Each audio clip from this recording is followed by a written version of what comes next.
ओम शांति। आज दिनांक 6 अगस्त 2022 बाबा ने महावाक्य में हम बच्चों को जो वरदान दिया, वरदान का मनन कर उसका स्वरूप बनेंगे। बाबा वरदान में बोले, श्रेष्ठ और शुभ वृत्ति द्वारा वाणी और कर्म को श्रेष्ठ बनाने वाले विश्व परिवर्तक भव। आज विश्व का परिवर्तन करने वाला पिता परमात्मा हम निराकार आत्माओं को विश्व परिवर्तक भव का वरदान देते। वरदान में बाबा कहते, श्रेष्ठ और शुभ वृत्ति द्वारा वाणी और कर्म को श्रेष्ठ बनाने वाले विश्व परिवर्तक भव। डिटेल में बाबा कहते, जो बच्चे अपनी कमजोर वृत्तियों को मिटाकर शुभ और श्रेष्ठ वृत्ति धारण करने का व्रत लेते हैं, उन्हें यह सृष्टि भी श्रेष्ठ नजर आती है। वृत्ति से दृष्टि और कृति का कनेक्शन है। अर्थात बाबा आज हम बच्चों को अपनी वृत्ति को शुभ और श्रेष्ठ बनाने की श्रीमत देते।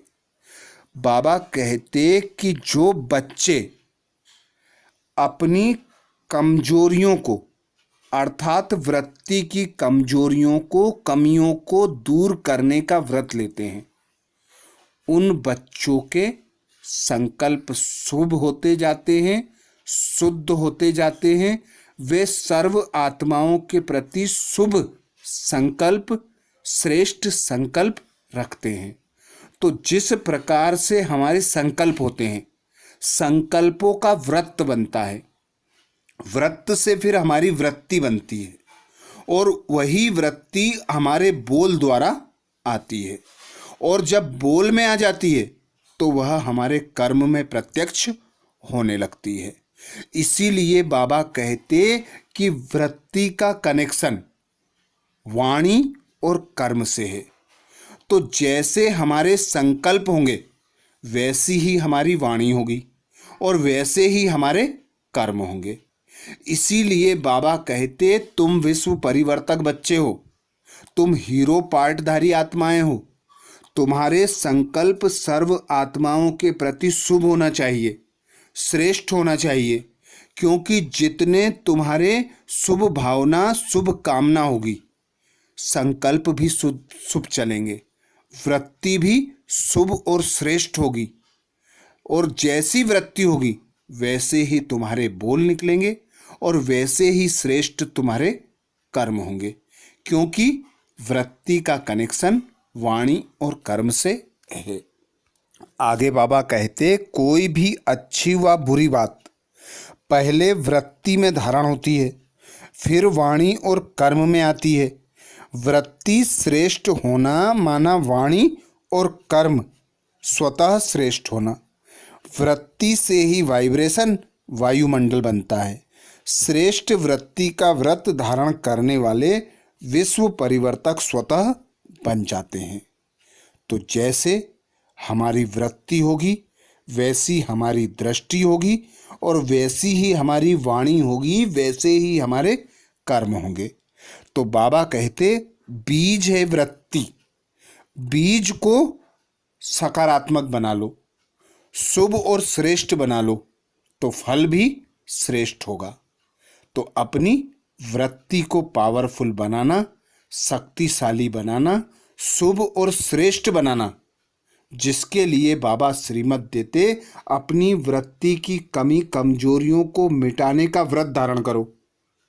सदा सर्व आत्माओं के प्रति शुभ भावना, शुभ कामना रखो, क्योंकि जैसी तुम्हारी सोच होगी वैसी ही तुम्हारी दृष्टि होगी, वैसे ही तुम्हारे बोल होंगे और वैसे ही तुम्हारे कर्म होंगे। और उसी से बाबा कहते वायुमंडल बनता है। तो वायुमंडल हमारा ओहरा होता है। हम जैसे कर्म करते हैं वैसी ही हमारी प्रत्यक्षता वायुमंडल द्वारा होती है। इसीलिए बाबा कहते, श्रेष्ठ वृत्ति का व्रत धारण कर लो तो विश्व परिवर्तक स्वतः और सहज बन जाओगे। स्लोगन में बाबा कहते, विदेही व अशरीरी बनने का अभ्यास करो तो किसी के भी मन के भाव को जान लेंगे। विदेही व अशरीरी बनने का अभ्यास करो तो किसी के भी मन के भाव को जान लेंगे।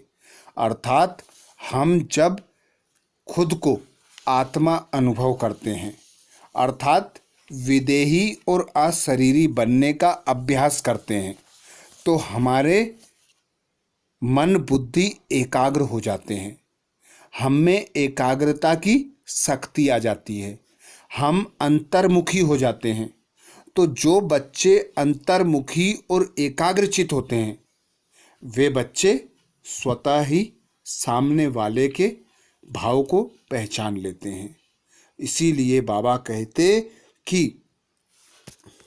विदेही व अशरीरी बनने का अभ्यास करो तो किसी के भी मन के भाव को स्वतः और सहज जान लोगे। आज बाबा ने महावाक्य में हम बच्चों को जो मुख्य सार सुनाया, सार का मनन करेंगे। बाबा कहते, मीठे बच्चे, ज्ञान सागर बाप और ब्रह्मपुत्रा नदी का यह संगम हीरे समान है। यहाँ तुम बच्चे आते हो कौड़ी से हीरे जैसा बनने। ज्ञान सागर बाप और ब्रह्मपुत्रा नदी का यह संगम हीरे समान है। अर्थात ज्ञान सागर है पिता परमात्मा शिव बाबा और ब्रह्मपुत्रा नदी है ब्रह्मा बाप। तो जब ब्रह्मा बाप के तन का आधार शिव पिता परमात्मा लेते हैं तो यही संगम श्रेष्ठ है और हीरे समान बनाने वाला है। तो बाबा कहते, इस संगम पर ही तुम बच्चे भी कौड़ी से हीरे समान बनते हो। प्रश्न किया बाबा ने, सतयुगी राजधानी की स्थापना कब और कैसे होगी? सतयुगी राजधानी की स्थापना कब और कैसे होगी?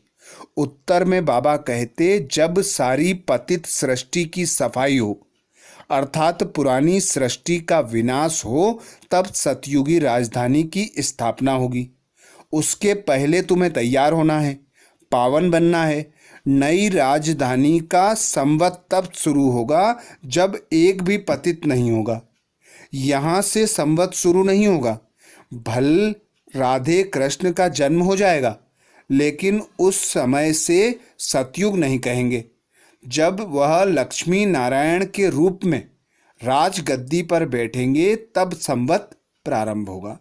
जब तक आत्माएं आती जाती रहेंगी, यह सब विचार सागर मंथन करने की बातें हैं। गीत सुनाया बाबा ने, यही बहार है। धारणा के लिए मुख्य सार में बाबा कहते, जब तक जीना है पुरुषार्थ करते रहना है, बाप की शिक्षाओं को अमल में लाना है, बाप समान मास्टर ज्ञान सागर बनना है। दूसरी पॉइंट बाबा कहते, रूहानी पंडाबंद सबको सच्ची यात्रा करानी है, हीरे जैसा बनना और बनाना है। जब तक जीना है पुरुषार्थ करते रहना है, बाप की शिक्षाओं को अमल में लाना है, बाप समान मास्टर ज्ञान सागर बनना है। रूहानी पंडाबंद सबको सच्ची यात्रा करानी है, हीरे जैसा बनना और बनाना है। तो ये थे बाबा के महावाक्य। अच्छा, ओम शांति।